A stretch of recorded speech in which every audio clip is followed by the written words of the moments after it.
Hello, everyone, and welcome to episode 90 of the Xbox Fall Gamers podcast. This week, it's just me and Keo. Just the two of us. Just the two. Oh, no, I don't. DMCA. I was about to go into it too.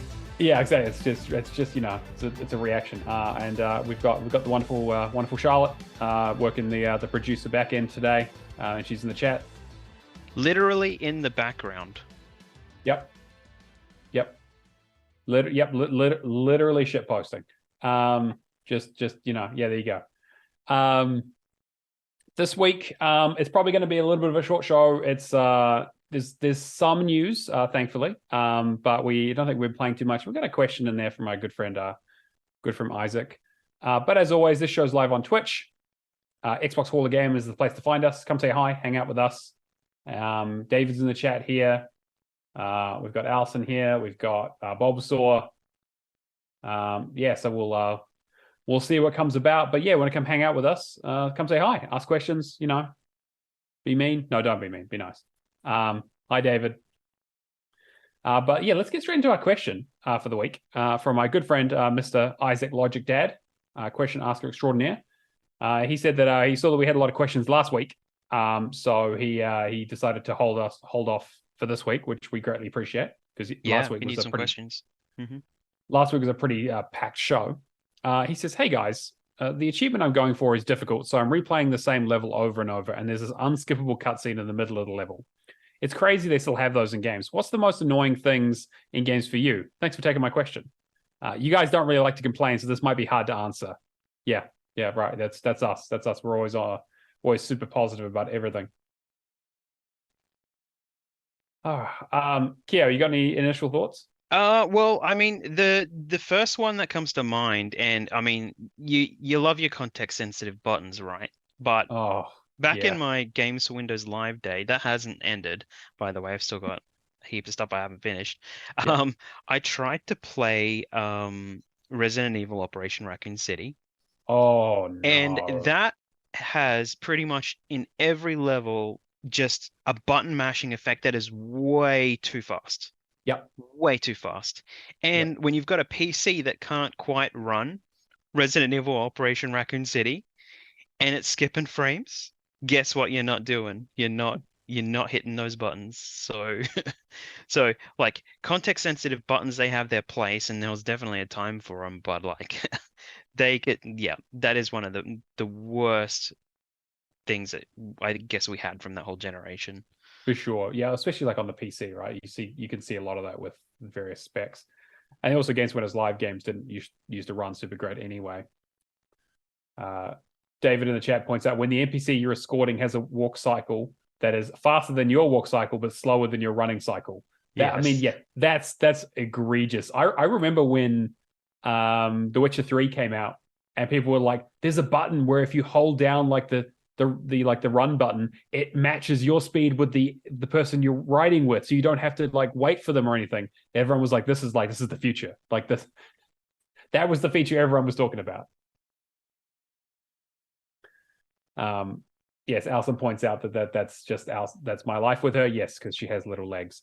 Oh, that's my life with my wife as well. Yeah. So she's gotten actually a little bit faster. She had gastric sleeve surgery at the start of the year, so her pace is sped right up, So picking it up. Yep. Yeah, it's really good.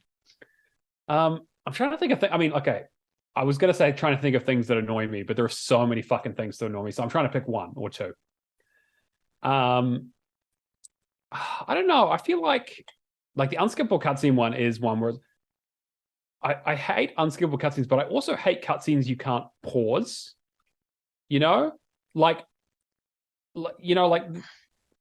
this used to be more of an issue, I think, back in the day, right? But when you had something that's quite story heavy, and it's like suddenly you get a knock at the door or something happens and you have to go run and grab something, and it's like, okay, well, my choices are I can like close the game and try and redo that segment to get back to the cutscene, or I can just skip the cutscene and try and figure out what happened, or I can try and do some, I don't know, like there aren't really a lot of good options there. In the same way, it's like if I was watching a movie, I would just hit pause, and it's like, well, why can't I do that in the game?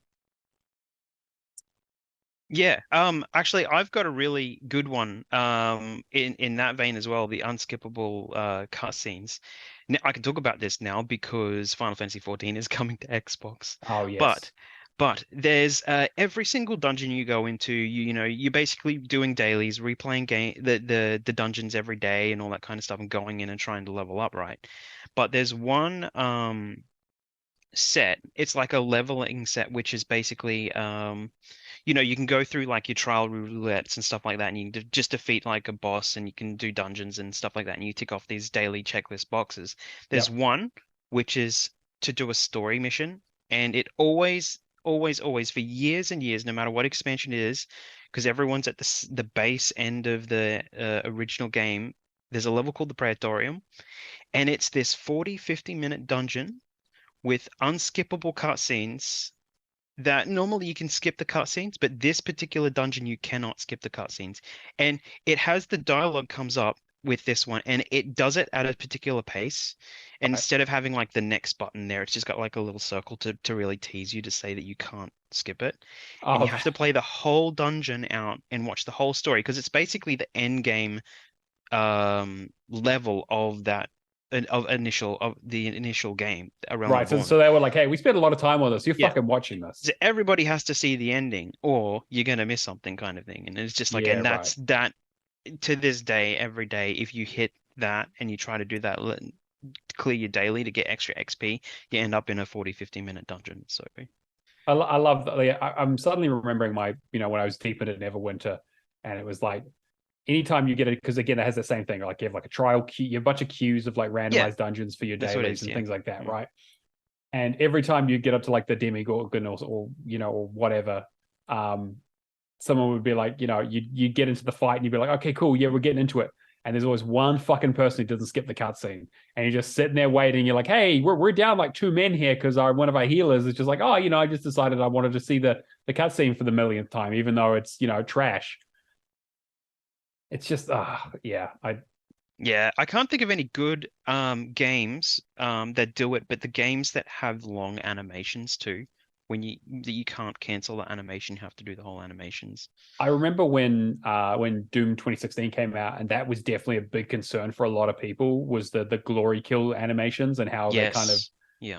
they like they obviously not too long, right? It's not like a fatality or some shit from Mortal Kombat, but it is still like a breaking of the action where it's like, okay, shoot, shoot, shoot, okay, now do a grab and rip a guy's fucking face off. They did add like a rune to make it faster, but I definitely understand why some people were like, I'm not really feeling it. I think overall with like the way that game kind of worked, it kind of figured it out, Yeah. and it worked out okay. But I definitely know that like that kind of animation stuff is yeah.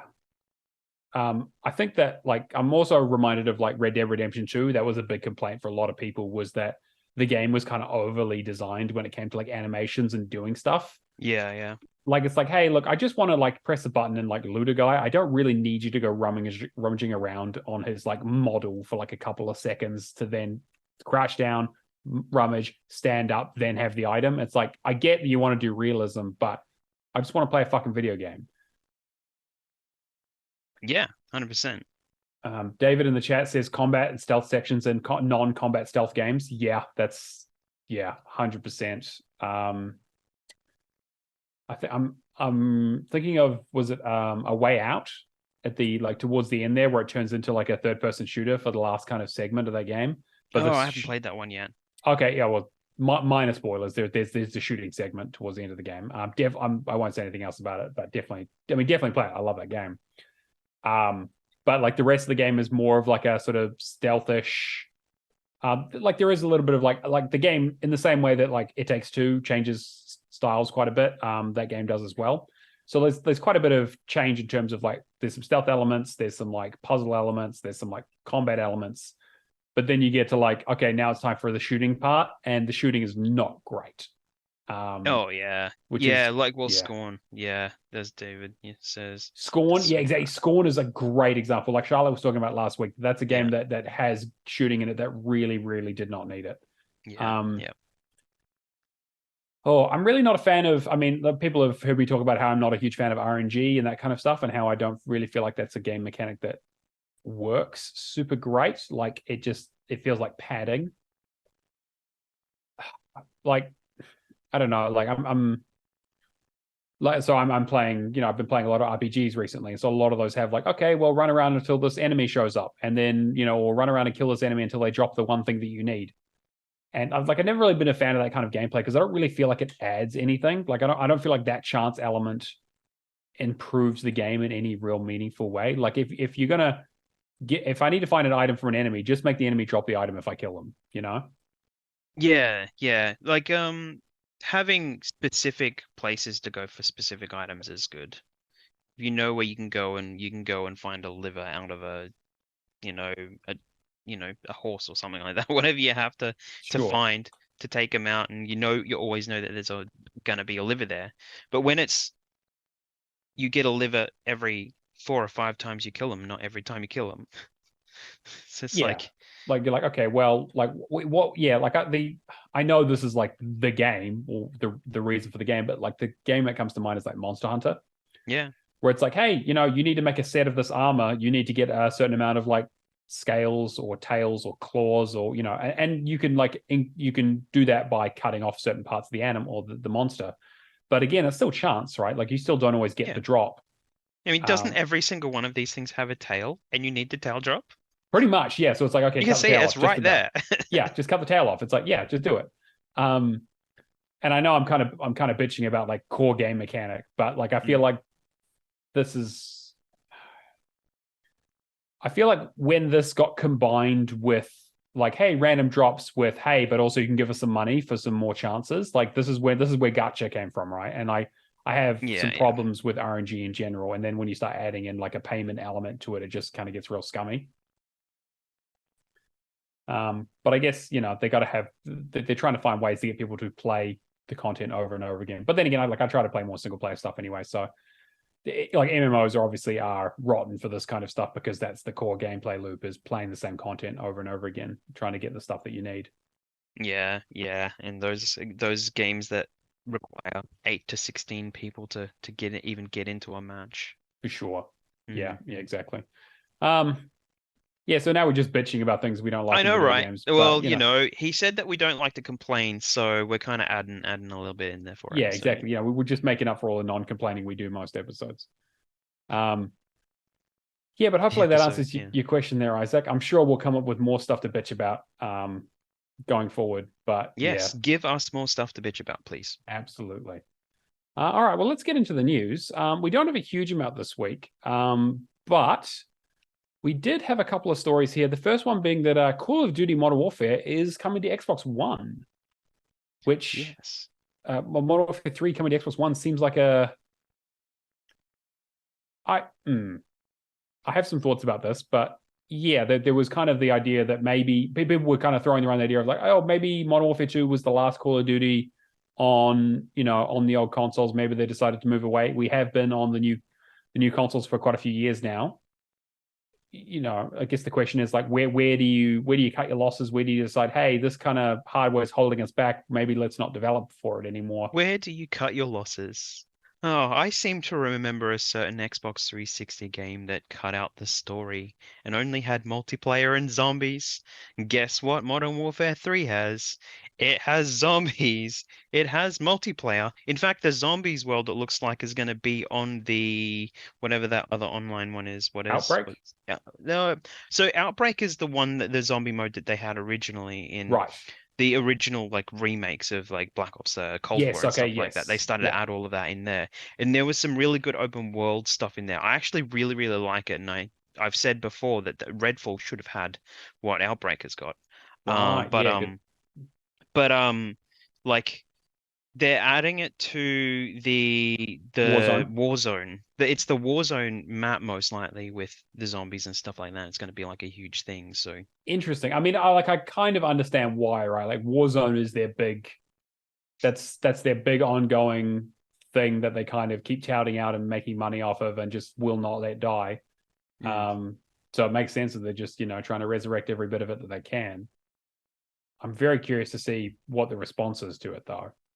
I haven't really been keeping I'm not I loved COD back in the day, But again, I'm a single player guy for the most part, so I have definitely skipped quite a few of them. But I have played the remasters, reboots of Modern Warfare 1 and 2 and really enjoyed them. So I am curious to play 3. Obviously, I want to have a look at the achievement list before I, jump in with both feet. Well, but I don't know if you've seen the trailer for Modern Warfare 3, but there's a scene with a mobile phone that has no Russian written on it. So, oh yes, that's right. They kind of teased that at the end of the mm. second game, right? So I'm Mm. yeah, like I'm definitely curious, and I feel like I enjoyed Modern Warfare 2 a lot. I still have a couple of the co-op achievements to get, but it was a really, really cool game, and I like what they do with the series. And the Yeah. fact that, Infinity Ward, because this is Sledgehammer doing this one, I think. Sledgehammer is the main driver, and it's actually Treyarch doing the zombies again. Oh, right. Okay, that does So, make a lot of sense.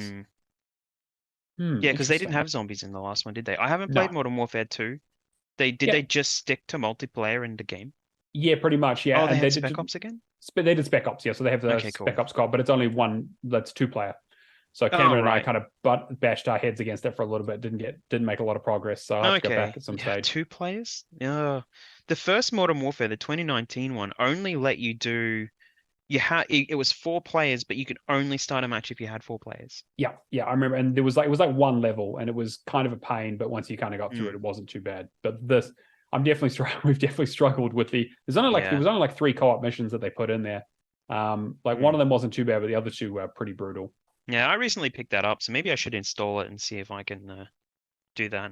Yeah, For you guys knock it out or something. That'd be I'm great. normally pretty all over that, so. Yeah, David asks, like, it hasn't been advertised, but I think it's going to come to Game Pass day 1. I don't think so. There was the whole talk around this potentially being like the last, when the agreement was happening with Sony and all that kind of stuff. This might be the last Call of Duty that was going to be on a Sony console. Was the one they had left in there, like their they had an existing obligation. contract. At least they had to knock out this one, I'm pretty sure. So that's why they have the new contract. Yeah, and then now they've got the new 10-year contract and all that kind of stuff. So I think we'll be continuing as normal. But I don't think this one will become the Game Pass yet, but it'll definitely be the next one. I like Sledgehammer have done some decent stuff in the past. I believe they did Advanced Warfare back in the day, if I remember correctly. The one with Kevin Spacey in it, and that was them, wasn't it? Yeah, that one was all right. Yeah, and I think they did. Did they do World War II? I think they did World War II. No, that was that Treyarch? Yeah, it might have been Treyarch. I didn't play World War II, but don't know. The only way I remember them is like what year they came out, and then I have to think of them in order. So it takes me half an hour to work out, which one it is and who did it. So, and also like the fact that they've COD World War II. Okay, yeah. The fact that those studios are also kind of incestuous at this point, that they've all worked on each other's games and done DLC and things like that, and like Activision is kind of in a weird spot at the moment with these studios. Because I remember when like Modern Warfare 2 was coming out, they were like, oh, apparently there was supposed to be like another game that they were supposed to, like Sledgehammer was supposed to do before that, but it got delayed, so they ended up doing Modern Warfare 2 instead or whatever. So I'm like, okay, well, I mean, like, I don't really care who makes them. I'll probably give it a look as long as the achievement list isn't ridiculous.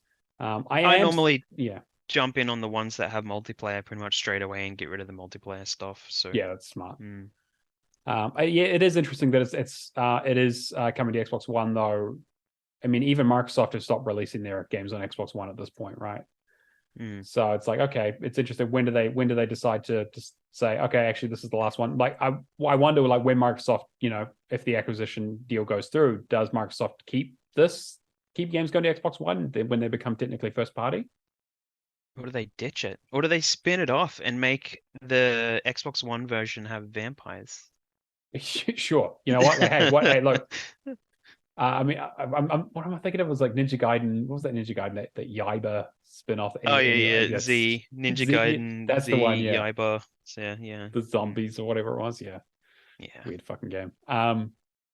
Yeah. I mean, not much to say there. I think that I get that. We've heard a little bit about how last generation stuff is kind of holding things back a little bit, but it's also that calculus of saying, okay, do we spend time developing a game on the new hardware and then downport it to the old hardware? Do we get another studio in to do the port?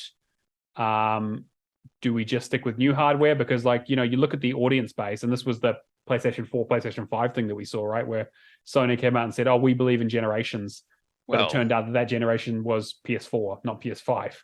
I just 'Cause had a it just thought about that Mm. because didn't Warzone 2 only come to Series and PS5? Yeah, I think so. Actually, So what are they doing with this then? I'm not sure How are they supposed to integrate the reason Warzone 2 came in was because it was because it was built like on old they couldn't hardware. really Yeah. do it properly. And now they've got a zombies game that's going to be based in the Warzone maps. Mm. So do they use just the Warzone 1 content? Maybe. Yeah, like they might have to. Yeah. So they'll drop the Warzone 1 map into the Series X version, just use that because it's basically dead to them. And they just whatever that map is, they just use that now for zombies and then because They everyone knows the literally bring map. it back from the dead. Yeah. Yeah, bring it back. Yeah, exactly. Ah, but yeah, we'll have a full report because that does that come out. When does that come out? It's like November. November. I don't know if there's actually a release date there for it, but they said November. Okay, all right. I mean, I'm definitely curious. And yeah, Makarov's in it, etc., etc. Okay, all right. It will be a premium release price accordingly at $70. That's the other bit. Yeah, it's going to be an Xbox One game that comes out at $70, which is, yeesh. We got a couple of bits and pieces of Game Pass news from some devs. Yes. So it looks like Everspace 2, which has been on PC Game Pass for the last few months, also has now just been released on Xbox on console. Having said that, their console release has not gone super smoothly, unfortunately. On the Xbox side of things, they've had some serious issues with stuttering and frame rate problems. They've Some got Series X issues? Yes, on Series X, yeah, which I actually tried to install the game and it wouldn't let me install it. So they've obviously pulled some stuff to try and fix it. You can still play it on cloud though. I will say that it is play anywhere, so it's the same achievement list, same save file, but Okay. you can't rebind your keys on the Xbox version. So I play on the PC with a controller, and I rebound the entire controller to be more sort of friendly to what I want to use. But those controls have not carried over to the console version, which is really annoying. So I'm probably just going to continue to play it on PC, even though it probably won't look as good because I'm still running a 1070 in this fucking thing. I suppose that's how they'll fix it with the updates, with the key binding that's coming to the Xbox then. Exactly. Yes, I'm hoping that will be the case. But they said it was something to do with certification and basically like the idea that you could potentially keybind yourself out of being able to do anything in the game and completely break it. Ooh, that sounds like fun. Yeah, I can understand why you wouldn't want to do that. But it was a bit annoying, so a bit unfortunate. But they have said that that they're actually very, very happy with our Everspace 2's performance on Xbox Game Pass, and the fact that that it's on Game Pass has actually been beneficial to players on other platforms as well. Yeah. So why is that? Because they have to meet like minimum requirements and stuff like that to kind of. Yeah, so they did an Xbox Wire interview, and they basically said that the fact that they were working with Xbox on the Game Pass launch gave them an extra year of development, basically, which is huge, right? Because you can make all kinds of. The game had originally launched into early access, and actually officially came out like in 1.0, I think back in March. It is currently probably the front runner for my game of the year. Spoilers for that. But yeah, it's been a lot of love about how kind of it's been used, and they said the extra funding that they've been able to get has actually allowed them to stay independent. Rockfish is the developer, and kind of delay the game down to like when they actually wanted to put it out, rather than just having like those really tight deadlines, which is great. I think it's kind of a nice mix of having like, hey, let's do an early like I'm not a huge fan of early access, but like I understand it's here to stay. But being able to do early access and then launching into Game Pass, kind of having that kind of onboarding experience. Like I think it's fine. Like I'm glad that they're getting they're seeing the benefit from it, because it is a absolutely fantastic game, and one that like I'm thinking about actually going back and playing the first one now. Yeah, I should install that just on my PC and give it a go. So it looks really good. And like we've heard quite a bit about like Game Pass being quite good for a lot of companies. No More Robots had sort of talked about it, and the High on Life devs also talked about how it was a really good tool, especially in their marketing, to get that sort of exclusivity stuff in front of people, so they can actually. I mean, like High on Life, for example, obviously had a little bit of star power behind it and the sort of Rick and Morty stuff, but I think being on Game Pass definitely was a huge benefit to that game, and I really enjoyed it when it worked. And then the other one was Texas Chainsaw Massacre, which they've had a couple of interviews recently, obviously doing their press tour as the game's just come out today, and they basically said that for those who don't know, the original game that they did was Friday the 13th. Which was an asymmetrical multiplayer game that ran into all kinds of licensing and issues with that game. Yeah, including being delisted and then being relisted again. So yeah, it was a very strange situation. But apparently they've sorted the issues for this one at least, and are working with the original creator, which is good. But they've been talking about how having access to the millions of people on Game Pass has been kind of a really key thing for them in terms of being an asymmetrical multiplayer game, getting buy-in from people, and making sure that when you put out a game that you have lobbies available, a game that's also like not like free to play, quote unquote, but is available on Game Pass is kind of a nice middle point to still make some money on a game without having to fill it full of microtransactions and have it be an absolute nightmare and then crash and burn in 3 months. Yeah, well, they could always revive it, and it'd be like wearing somebody else's skin, really. Yeah, exactly.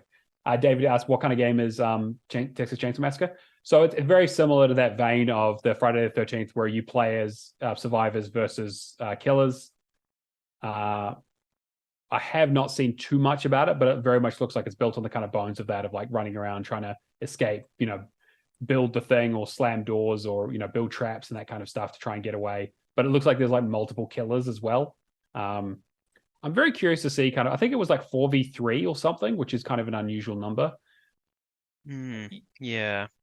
I'm very curious to see kind of if this has any like what kind of tail it has, and also if anyone's playing it. I mean, it's the 18th here today, so it'll be out tomorrow, I guess, technically.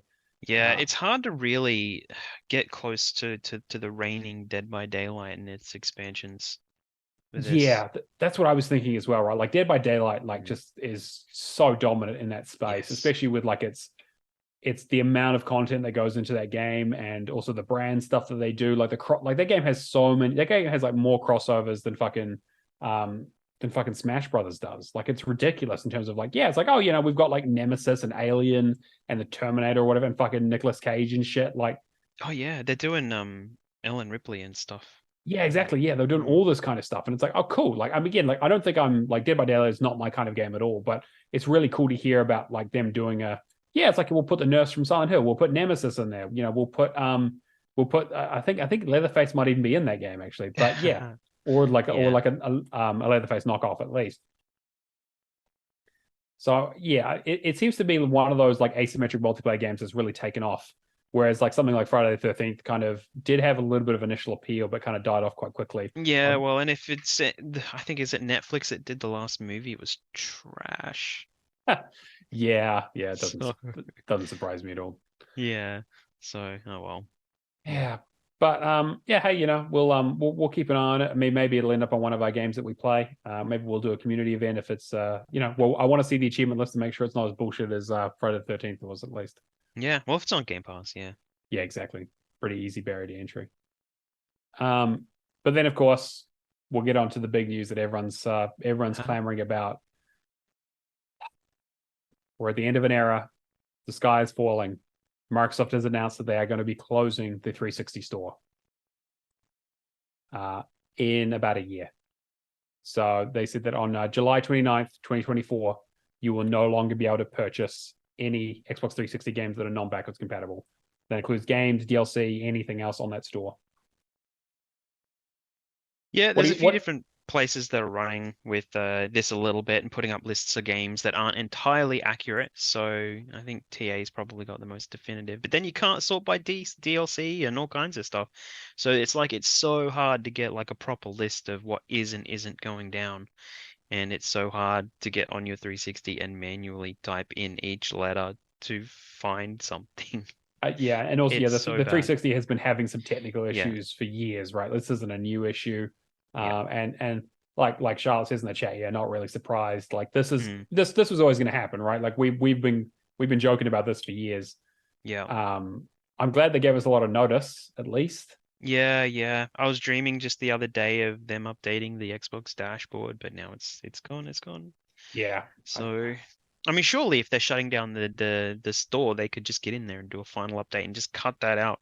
Just like make something different, That'd be make it nice. Yeah, just easy. update it. But then I guess they don't want to bug fix it, right? Who's going Nah, to be the doing that? back end just needs to work a little bit better, That and would be it's really, not really very nice. good on that store. So So David, so 360 games that are backwards compatible will still be purchasable because they've essentially migrated them onto the new Xbox, yes, the Microsoft Store.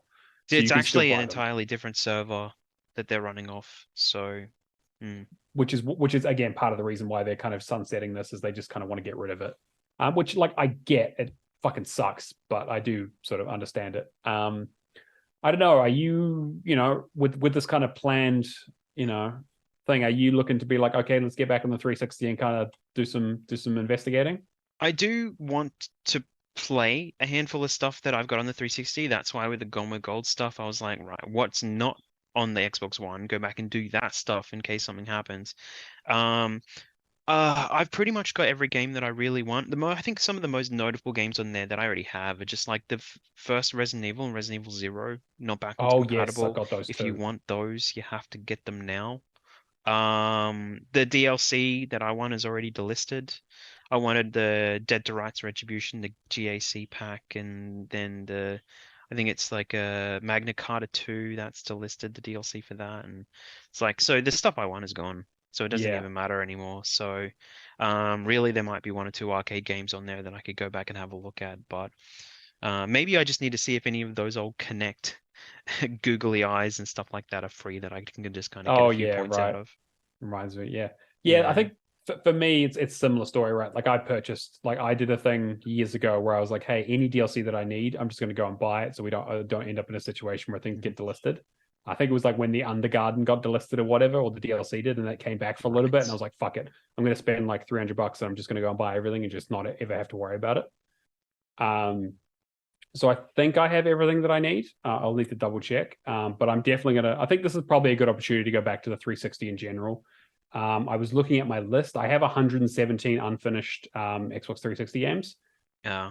44 of those are non-backwards compatible that I'm going to go back and have a look at the very least to kind of see where I can clean up, because I think that, like, realistically, with the store being shut down, I think that the servers and the actual games themselves are probably not too far behind either.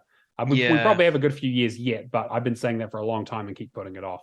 Yeah. Well, if the store shuts down, the console might even run better.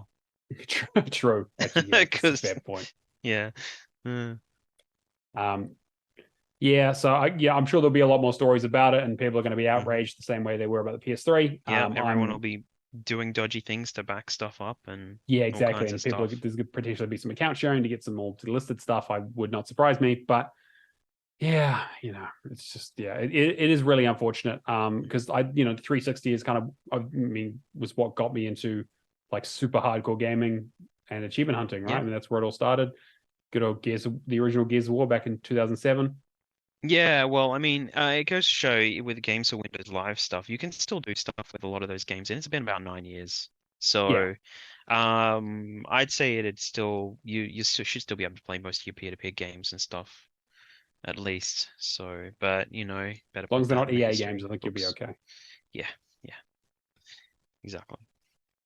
All right. Well, if there's any updates in that space, we will definitely be reporting on them, because this is definitely a big story for sure. All right. I will just quickly go through the Game Pass update. So I mentioned that Everspace 2 is now on consoles. So go check that out if you want. I still think the PC version is probably a bit better, but that's kind of what you'd expect. Firewatch was a bit of a surprise. It has been re-added, re-added yesterday on the 17th. So if you haven't played that, highly, highly recommend it. Great walking sim. Really like the story. It's the kind of thing that has like a really nice kind of spoiler cast material for it. So definitely go check it out. It's not a super long game. It's pretty chill.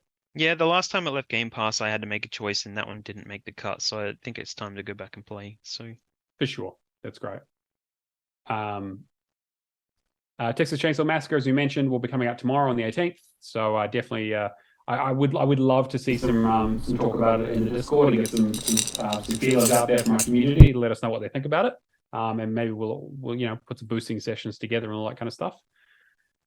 We've got Sea of Stars coming out on the 29th, which I'm very, very excited for. Looks absolutely fantastic if you're into that. If you're into your sort of they're really traditional pushing RPG. that too. It's on both platforms like PlayStation, Xbox in their subscription services. So yeah, it's a big one for August. They're trying to get the last one out there. And then coming up on September 5th, we've got Gris, which looks really interesting. I believe has been out for a little while. I don't know what Gris is. I have to have a Yeah, look. I don't know much about it either, but I really like what the art style is doing and all that kind of stuff. So I guess we'll have to see when that comes out. I'm sure we'll probably hear a bit more about it as it gets closer to launch. Although coming out in September is probably it's going to be a crowded month. We'll probably talk more about it next week as we get a bit closer to the end of the month. But there is a lot of stuff coming in September. Starfield obviously being the big one. Oh really? Yeah, really. You might have heard of it. Small indie dev. People today have started getting their review codes and stuff like that for Starfield. We'll start hearing about it very soon. I saw Skill Up didn't get a review code and was a bit upset about it. Yeah. It's unfortunate. But yes, I'm not getting the deluxe version of Starfield or anything. I'm very much going to be waiting. I've got plenty of other things to play, and I am excited for it. But Bethesda games have a very poor track record at launch. So yeah, I think this one's going to be pretty high quality, like in terms of having Xbox behind like it, and considering what's happened with the last couple of games. True. They don't want another Redfall situation. Yeah, for sure. I don't think I'm going to play it at least a little bit for like Game of the Year kind of talk. Yeah, agreed. Yeah, definitely. But I just don't know if I'll have a lot of time. We'll see. Maybe fair. I'll just download it and end up stuck on it. Who knows? That's what we're expecting. Hey, it's not like we have Baldur's Gate to pull us away from it. So yeah, exactly. David points out that Post Malone is very hyped to play Starfield. That's always good to know. So nice. Did he get a review code? I'm sure he did. Absolutely. Yeah, but that's the kind of company we find ourselves in. So that's great. Yeah. I'm talking shit, but actually Post Malone's a pretty cool dude. And then we also got the latest games that are leaving Game Pass. It's a pretty big list this time. We've got Black Desert, which is an online MMO. So good luck with that. I was actually surprised to see that was leaving. I felt like that was just going to be one of those things that.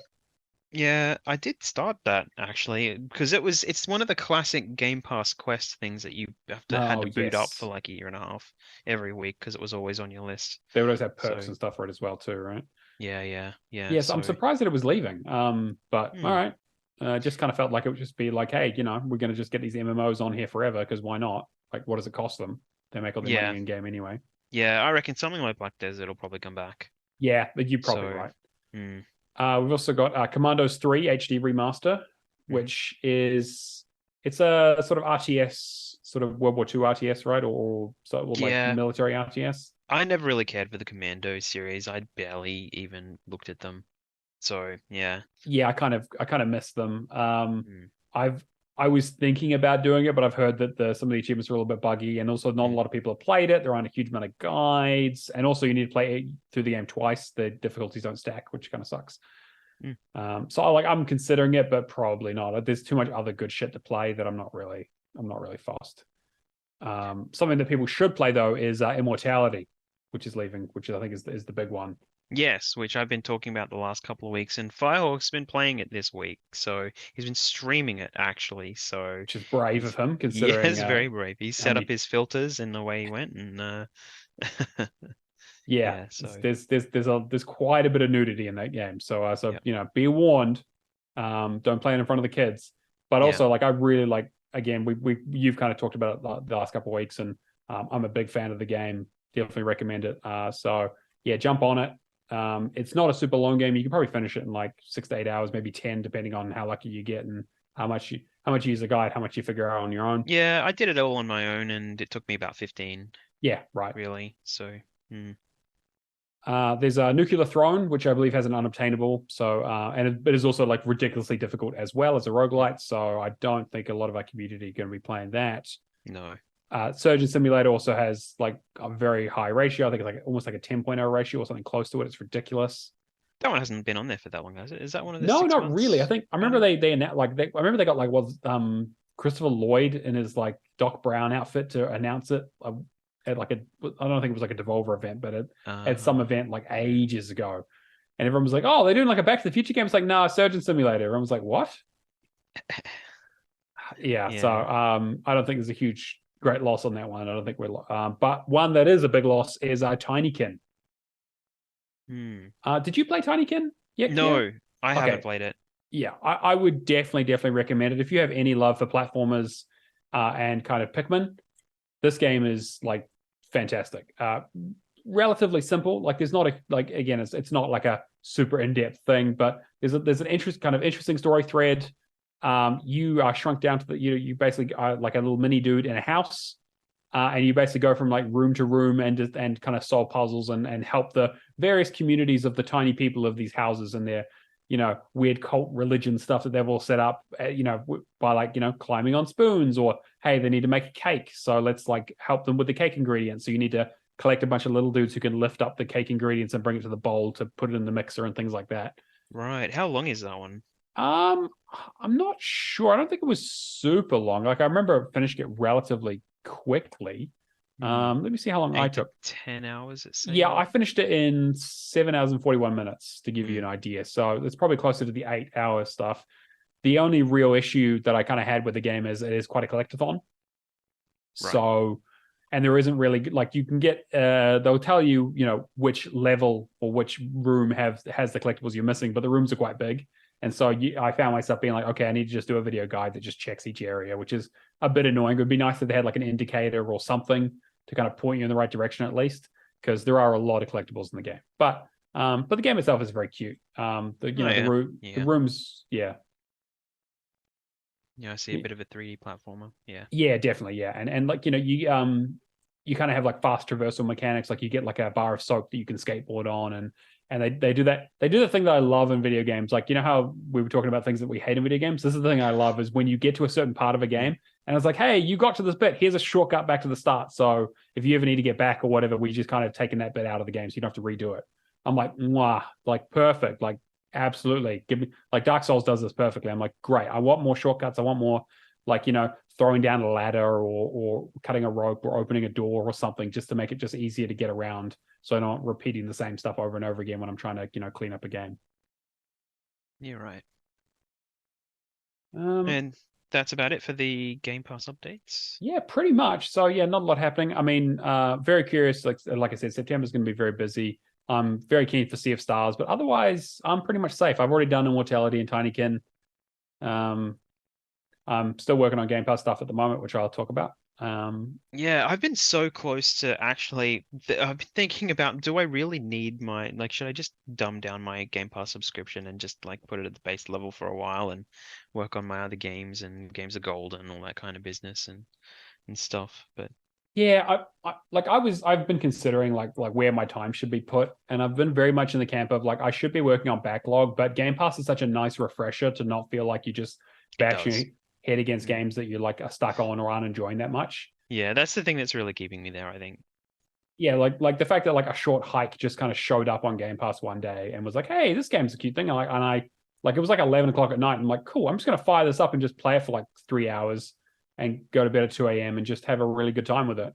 Um, and it's saved me so much fucking money. Like I don't play games that much anymore. It's so great. Yeah, I think I bought what, maybe one.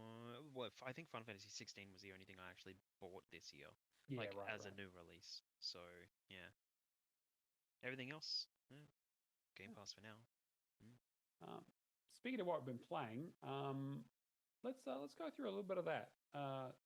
So I guess I can start with Mirror's Edge Catalyst. So I was talking Yep. last week about how I'd basically made it towards like the last couple of missions of the game. I've now gone and finished it completely. Oh, nice. Um, Last mission is really cool.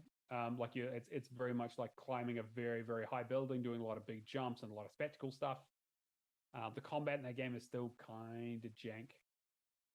Um, oh, sorry, David's saying we're having some audio issues there. Testing. Testing. How is this? Is this going okay?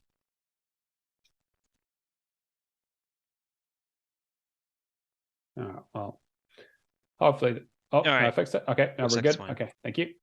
Um, Yeah, so I've been playing some Mirror's Edge. It's been really, really good. I really like the last mission. The game has too many collectibles, but thankfully you don't need to get all of them. They like you need to get like all the bags and like the recording stuff, but there's a bunch of like, hey, get all these electronic components that are on the walls and hidden in areas, and the game's like, don't worry about that. You don't have to do that. I'm like, okay, cool. And the same with like the side missions. It's like, okay, do a bunch of like there's only a few side, there's like maybe 10 or 11 side missions in the whole game. And then the rest of it is like, oh, like do these little like mini deliveries or like speed runs. You only have to do about like 10 of them. And then the kind of tricky bit at the end of the game is going, okay, there are 22 dashes in the game, which are like basically like time trials that you have to try and get from one place to another. And you need to 3-star all of them. That's really the challenging part of the game and kind of the bit that I was bashing my head against for a little bit. Finally got it done.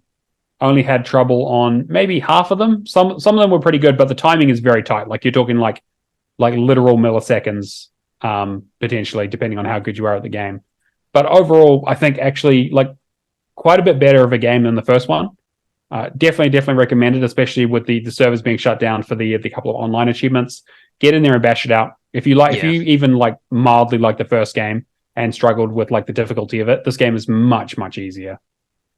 Yeah, and we both started that game last week, and we were both glowing as we were talking about it. So just get in there and do it. It's a good game. So yeah, absolutely. What about you? The first thing that I've been playing, I've only been playing a couple of things this week. So I've on my weeks when I have to get back into my uni stuff really heavy, I end up just going back to racing games. So I've actually been playing Dirt Rally 2.0. Oh, so and like the tradition with the rally games is I like playing the cockpit view. Like yep. I don't Classic. like Yeah. everyone kind of says that the rally games are really tough and stuff like that, but I think it's because they're just using the wrong viewpoint. Everyone's using the third person view and it's hard to see corners and like really get the right drift around the corners. But like if you with the cockpit view, I just find it's really nice and tight and you can kind of know when you can kind of lift the corners out and that kind of stuff and you can kind of see things coming a little bit. I think there was one instance where I had to move the camera back because there were too many uphill sections and I couldn't see what was in Couldn't front of see me. over So it. I'm just Yeah, like, I'm right. gonna just take the camera out and I'll just whatever for this one. But I mean, other than that, yeah. So I mean, getting in and trying to do some of the daily stuff because the problem with that game is you have to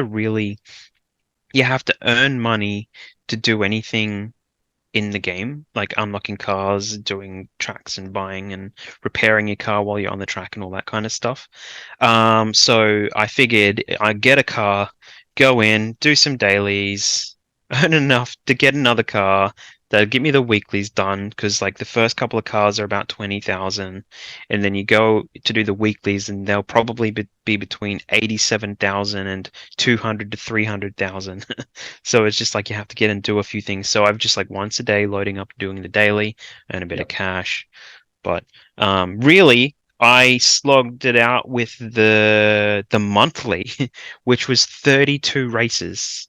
Ooh, So I boy. went into it going, oh yeah, 4 events, it's all right, and I forgot about those games. 4 events is 4 events, and each event has 8, 9, 10 tracks. Yeah, right. You'd be there for So a long time. and Dirt Rally as well, it has a thing where no matter what you do, your car is always going to get that little bit more damaged over time. Yeah. And my engine got to the point where you're only between, like, it's every 2 or 3 races. So not between every race, you can go and repair your car. So after a couple of races, you get a chance to repair your car. But my engine got to the point where it would take more than the 30 minutes to repair. And I had, like, I think at least 15 tracks to go. Oh my God. So I somehow managed to just smash through it, and get all of that done. So it was really good, and by the end it was really tight, and you could really hear that engine just clicking away. So it's got some really good sound effects and stuff like that as well. But I mean, between each event, it was good because I got like 87,000. They give you a little bit less here and there and stuff, but that was really good. So it's refreshing to get in and do the rally games. I really like them. It's kind of my jam. I don't use a racing wheel anymore, unfortunately. So, No, yeah. yeah, I'm not set up for that. But yeah, what else have you been playing?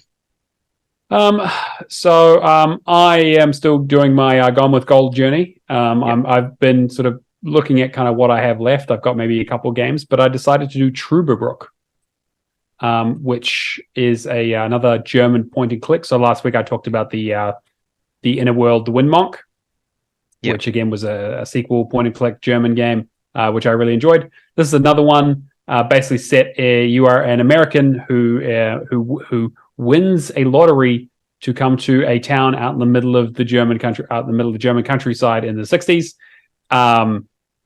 And you get to stay at a town, like a super small town with like 20 people in it. And there's kind of a mysterious thing going on in the mines that you kind of have to investigate as someone breaks into your room and you're a quantum physicist and someone steals your papers. And so there's a question of like, oh, okay, why would someone do that? And there's all kind of like weird happenings in the town. It has a little bit of like a sort of Twin Peaksy kind of like mystery vibe. Yeah. But obviously, like it's a point and click, has a like very like it's very sardonic and quite like quite funny in the same, not quite like the Monkey Island level stuff, but like there are jokes all over the place. It's all right. It wasn't amazing. I finished it in about 2.5 hours. I think the estimate is like 3 to 4. It's pretty straightforward. The guide on TA is very, very good. There's a walkthrough for it. It has again, like I don't want to spoil it because the story is kind of some of the interesting part, but yeah, like it was all right. It was very much like just a kind of middle of the road kind of game that I kind of was like, okay, like I probably like in my achievement hunting days, I probably would have just bought it because it was an easy completion and probably just not really thought about it. Whereas this was more like, okay, well, I'm playing it for an event. I want to try and get some more experience out of it. And like I did like parts of it. But yeah, it was fine. It was fine. I just don't, there wasn't really a lot to it. Yeah, I never really hit any Gone with Gold stuff this week. Look, hoping to maybe get into Charlie Murder again next week because that was the next one I was Yes. starting to move on to. Which I don't think I've spoken about at all, but it's kind of like it's kind of I don't know. It's just one of those really confusing like first generation kind of roguelike kind of experiences, I guess you could say, where it has like a couple of different things with abilities and stuff like that. And I mean, it doesn't have like the roguelike you're dying all the time, but it has like the mechanics of how the items function and how you Yes. heal yourself and stuff like that. So it's really easy to kind of go through the levels. And I've only really been, I think, through the first, maybe the second one, but I'm noticing some of those little itemized things coming into the game. So Yeah, I remember, again, it's been a long time, but I remember enjoying mm. Charlie Murder quite a bit, but it's still being quite rough around the edges. Yeah. The, Um, the bosses still have like 2 or 3 boss bars, and have to take them down a couple of times, and so yeah, it's like they try to make it a little bit more challenging. But I don't have definitely my. a game worth playing in co-op if you can, though. Oh yeah, okay, cool. Well, if anyone has it and anyone wants to play it, I mean, you hit me up. I might be able to do it next week. So get in at least a few hours. I mean, it's as I said with my co-op stuff last week. It's just like a jump in, do quick experiences. We don't have to play the whole game. Just jump in and do a little bit, so at a time. So but yeah, so hmm. um, but yeah, the other thing I've been playing though is I had a friend hit me up to do the co-op in Redfall. Oh, yes, right. You were talking about Yes. So that completing was that. pretty much the only other thing. I basically left the co-op. Like I went in and I did my guide and I built my guides. I got 2 guides up on YouTube, and I spent about 70 hours in that game, just running around finding all of the stuff. And there's still no way to manually toggle on or off a way to find all of the items in the game. You have Of to use course. a Why would guide they? or Yeah. run around and whatever. I mean, they've only done one update, so and they probably won't do another one at this point, right? So, Yeah. um, so the only thing I left was the co-op, and the co-op is I think what 5 or 6 achievements, and you pretty much had to gain the complete trust and confidence with Layla, Devinda, Remy, and Jacob, and then reach the highest tier of trust with 3 other heroes at once. So there's 5 achievements, What and do you actually have to do for that? it's really strange because it's a matter of just getting in and playing. It's like the more you were in the game with somebody that who is that character, your trust level goes up. So you just run around, Oh, you do your okay. missions, and you kill enemies and stuff, and you heal them, revive them and stuff. And then we played about About 2/3 of the main area. We did all the side missions in the first area, and we realized, and we did a few missions. I showed him where some of the Gravelock stuff is. That's kind of a little bit more tricky, and we realized that we're only on like level 3, and you need to get to level 4 with each character. Right. And we found a guide that was like, oh, there's the red mist guide. And I'm like, what's this? So we kind of cheesed the rest of it. So we're like, all right, well, we've both got two. I can run one cloud, I can run one on my console, and he can run one on cloud and one on the console. So we kind of just dumped all the characters in there together just to do some testing, right? Yeah. Dumped some testing. And we thought that if we get all the characters in together, do they all rank up at the same time or do they Yeah, not? right. Which is kind of the thing that we wanted to know. So we worked out that the two characters that we had that were level 3, because that we'd gotten up together, but as soon as we brought in the other two, and we went and did our mist boosting, which I'll talk about in a second. After a little while, eventually I got the 4-player one, which is basically have everyone, all different characters in the session at the same time to the highest trust level. Right. But the weird thing with the game is that it thinks level 3 is level 4 when you have a 4th character. Oh. So you can have 1, 2, 3 characters in there, but as soon as you bring a 4th character in, it bumps up to level 4. Oh, okay. Weird. Oh, well, at least it depends on how you've ranked up. If you've gone in there with any kind of ranking up at all. It unlocked for me, and we were sitting at level 4. We were boosting it out, and we actually just loaded out of the game and loaded back into the game with all different characters, and they were all level 1 again, because when you're playing as different characters, they have different relationships with the other. They have different relationships with it. Yeah, so we were able to go from 1 to 4. So because we started with fresh characters, it was all level 1, and then we saw how long it took to go from level 1 up to level 4, and then he eventually got his 4-player achievement out of that. So I was lucky for it to unlock first, but so the red mist boosting was basically you just go into a place where there's a specific type of enemy that is basically like a lump.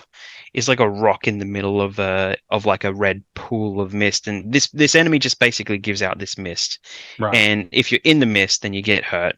So you just put the other person in the mist, and you just let them go down. You revive them, let them go down and revive them. We did this for hours because we realized that it doesn't level up everyone in there at the same time.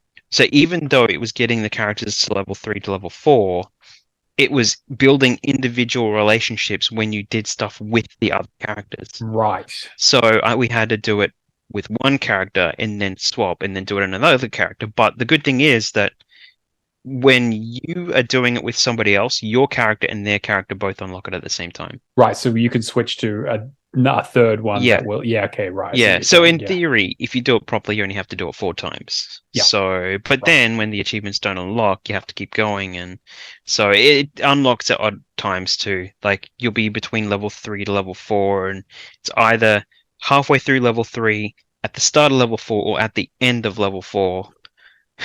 Right. So it took a long time with even just the 2 of us. So you wouldn't want to do 4 characters with 4 people. No, you definitely want to have other boxes to do it. Yeah, right. Yeah, so it's just shouldn't have, like, that shouldn't really have to be there. What does that really gain? Like, what's the benefit of that? There was, I mean, yeah, it was just encouraging people to play in co-op, but especially when the co-op progress only saves for the host, right? So, yeah, there are a couple of things. I think the Gravelocks unlock for everybody and stuff like that. And if you've collected them already, you don't know where they are, but they can see it on their map.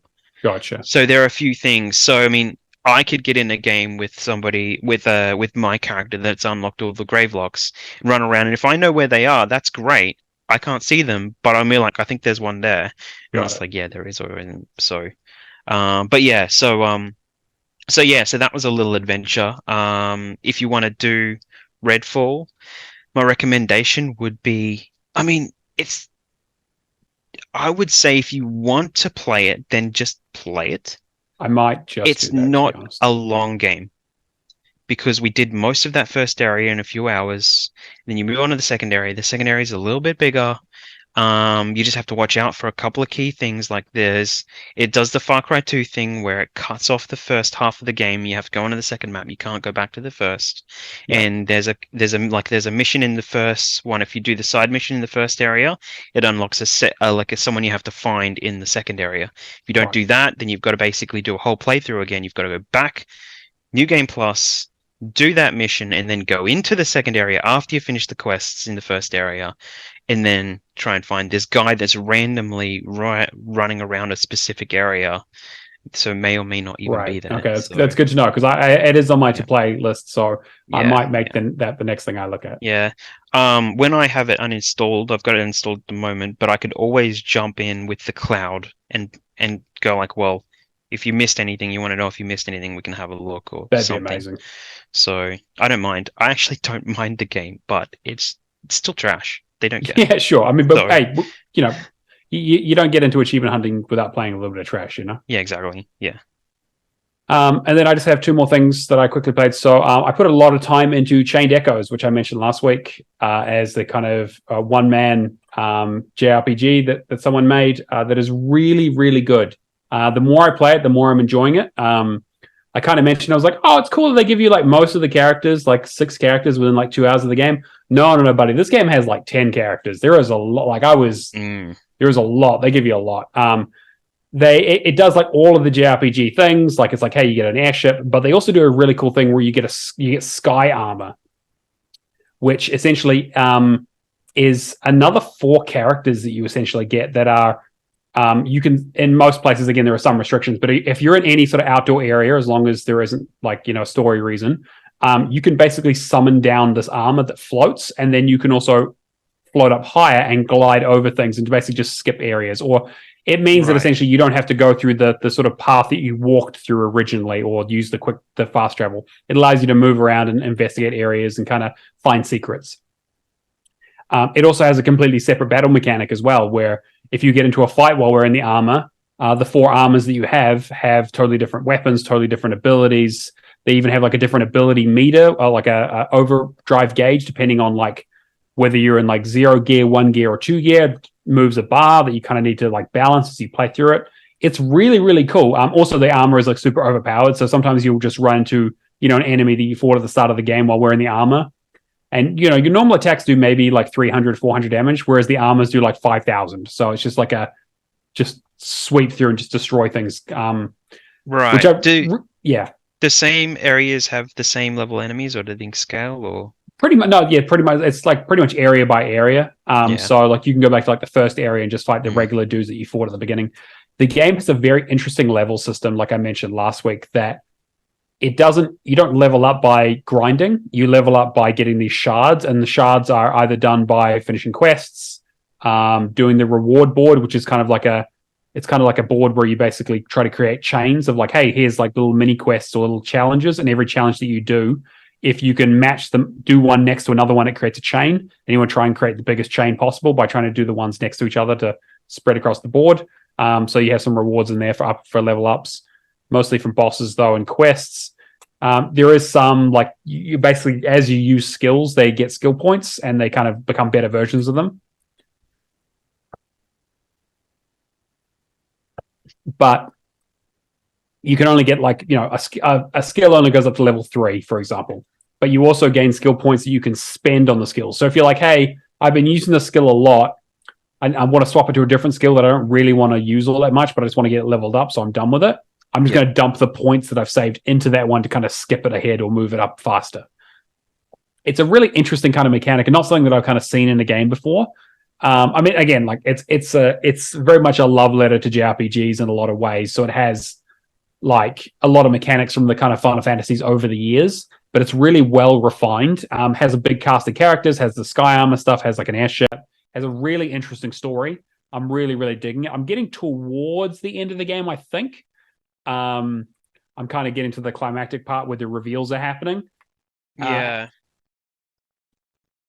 I definitely recommend it. Like I said also last week, that it has like accessibility options, so you can put it on easy, you can reduce the enemy aggressiveness, you can kind of mess with like the overdrive bar and stuff. So it's not an overly difficult game either with those settings, but it is a JRPG, so there's like a lot of exploring and secrets and quests and all that kind of stuff. Yeah, I've heard about this game talked so much. Like it's definitely like high quality. Like it's worth playing, but I do hear that it just takes a while. Yeah.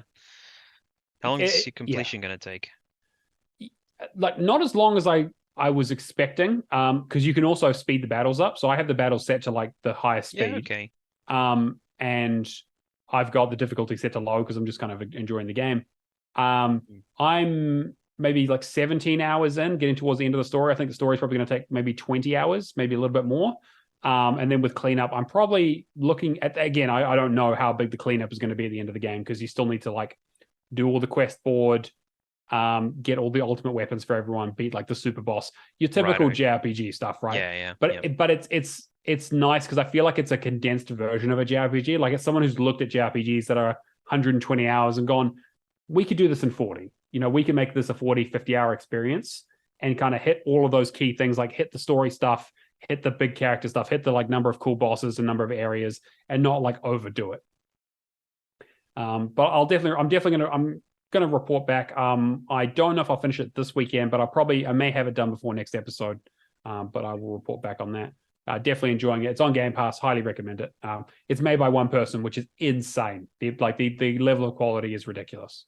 Yes. And then the last thing I've been playing a little bit is Stray. So that just came out recently, finally to Xbox. Annapurna joint, the Game of the Year contender, apparently. Where you play as a cat in a post-apocalyptic world with robots, and you kind of, that's kind of all I know right now. I'm playing as a cat. I found a robot friend who does So you my haven't talk. played much of it then? Not a huge amount. I'm on like chapter 4 or 5, so I'm still Mhm. relative. Again, like I know it's not a super long game. It's I like it a lot. It's good. It's a very good game. I'm enjoying it. Like the cats, like they have nailed the cat mechanics. I will say, like there is a part early on in the game where you have to wear a harness Yeah. to put your little robot buddy onto, and as soon as you put the harness on, the cat does the flop onto the side, not wanting to move thing, which is 100% what most cats do when the first time you put a harness on them. So I'm Yeah. like, they get it. Like there's a meow button. There's an achievement for sleeping for an hour, which I just got. It's really good. Like I'm really enjoying it. It's got quite a lot of collectibles. The platform is quite basic, but it's more of an exploration of world and a little bit of I've puzzly heard stuff. that. Yeah. There's a speed run as well. Yeah. There is a speed run. I think it's like 2 hours, so I think I'll Okay. definitely want to do that on a second playthrough. So you get all the collectibles and all the other achievements first. There was one really annoying achievement in the second chapter for getting through like an escape sequence without being attacked. That took me quite a few tries. Like a lot of tries, and like people have been on the internet being like, it's like a some people are like, yeah, I got it in like 5 or 6. Some people like it took me like 100 tries. Yeah, right. So it's pretty inconsistent. But I just stuck through it till I got it. But I'm definitely going to finish that this weekend. I know it's not a super long game. I don't think it's Game of the Year material. Like I feel like people were getting a little bit crazy about like, oh, maybe we should put this up against like Elden Ring, or like Yeah, God of no. War. And I was like, come on, like it's a cute game and it's well made, but it's just a little fucking cat game. But I am enjoying it, and I would definitely recommend it. I am sort of surprised it wasn't on Game Pass, but I guess they probably want to, ride that gravy train of trying to get people to buy it. Yeah, I knew it wasn't going to go on Game Pass. Not at least now. I Yeah, mean, not it straight will away. eventually, but they can definitely get the cash out of this. So, Yeah, that's kind of what I thought as well. mm, Yeah, I'll try and get that finished this weekend and let you know what my final thoughts are next week. cool. I think that's pretty much everything we've been playing. Some good stuff in there. But hopefully, hopefully things calm down a bit when we get back into some more serious gaming as the weeks go on. Because there's a lot coming out. Yeah. Do you want to go through our leaderboard there, Kia? Yeah, so with the hog leaderboard, we've got a Grey Shark at 7,740, and we've got Jimbot UK at 23,110, and we've got Mephisto for the win with a mild 50,479. So I think it's tapering off a little bit. There's still a big jump between third place and first place, though. Wow, I that's know, right? pretty Yeah, for sure. ridiculous. And then we've got our completions. Actually, do you want to do that as well, Kia? Yeah, sure, let's go. All right, so we've got Jack Graff with Dordogne, which is this one that we don't know how to say again. Firehawk did Joyride Turbo, which is another good one, and he's finished Immortality. I believe that was today too. Yep.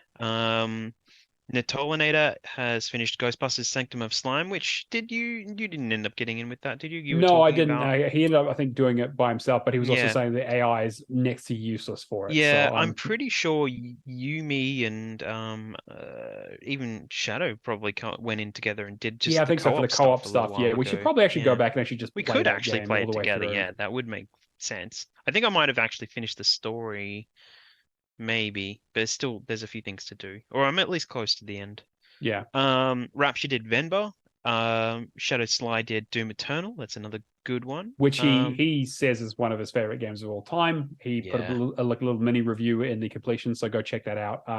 Yes. I still think 2016 is better, but Yeah. Cool. but I respect his opinion. The man plays a lot of FPS. The Moonzom did A Short Hike, and Super Bob did Brave and Wally this week. So Yes, Super Bob's been on a bit of a 360 kick lately, finishing a lot of yes, games. yes, yeah. There's a lot of that happening at the moment now. So I've Yeah. seen quite a few. Somebody in another Discord got like hit their 490 something Xbox 360 completion. So Wow, yeah, that's just insane. going through the motions. Yeah. God, I'm Hmm. trying to think how many 360 games have I finished? I I'm was actually going having to a check look now. at my Gone with Gold stuff, and I kind of, because I took my list that I made, that if you want to see that it's up on the Gone with Gold page, there's 5 pages there with all of the 360 Gone with Gold stuff, and there's a handful there that are not backwards compatible too. I kind of went through and tallied everything up in the list, and there's been like 411 games of Gold games or something like that. And That I've is insane. realized that I've finished 39 of them. Okay, so you little bit of work to do. Yeah, some of them were because I'd bought them already at some point Sure. and Yeah, there's a lot of played them. So repeats. I'm Yeah, like, oh, there's probably a lot of stuff I can go back to. So yeah, I've for got a sure. plenty of games, plenty of games. So Yeah, I think yeah, the having too many games, I think is it's not a bad problem to have, yeah, I suppose. yeah, yeah. And then after the word challenge, everyone's favorite competition, where I pick a game, and you guys have to guess what it is on our Discord. Discord.gg/ I don't know what the name is anymore because we had to change it because Discord.io has had a massive server leak. But go find our Discord. Hall of Gamers is the one. Go say hi. You guys know how Discord works. We have a channel in there called the Word Challenge, where basically you have to guess the name of the game, and a gift pops up, and if you get the right game, you either usually win like a money prize or a code. So this month we've got a code for the game. So if you guess what the game is, you get the game. So for example, the last one we did was Skatebird.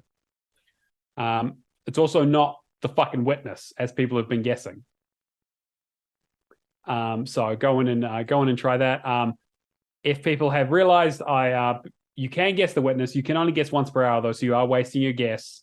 But I've decided to, as always, have a little bit of fun with people who guess the Witness, as you'll probably see if you go into the channel. But the clues last week, the clue was that this game had been part of a subscription service. So it is either now in the subscription service or was at some stage. Could be any subscription service. Doesn't have to be on Xbox One. But just to give you an idea, so start thinking about, again, we've had a lot of subscription services, a lot of games. But this one might help a little bit. The second clue is this game has more than one genre on TA.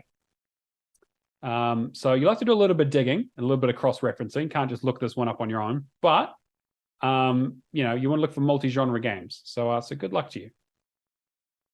Yeah, you can have one guess per hour, so get in there and start guessing, you slackers. Yeah, just start throwing guesses out. Yeah, exactly. Any game. Any game, pick a game. We've also got our Patreon, patreon.com/HallofGamers, where these people who can help support us and help pay for the show and hosting and prizes and things like that, and also equipment occasionally when things break. So a huge thank you to Lee Howard, Mikhail KV, Natolinator, Mad Lefty, Admiral Awesome, Happy Moogles, Kung Fu Skills, Hack and Pone, Cavaliers07, Mark B, Old Mate Clown, and McLovin Legend. Thanks so much, guys. We really appreciate your support. We do have some Patreon exclusive content that we put out.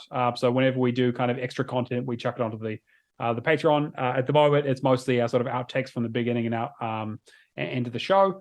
But I have been considering maybe bringing back Lights, Camera, and Action when Cameron gets back, because we've got a lot of video game movies to watch that have come out recently that I want to subject him to.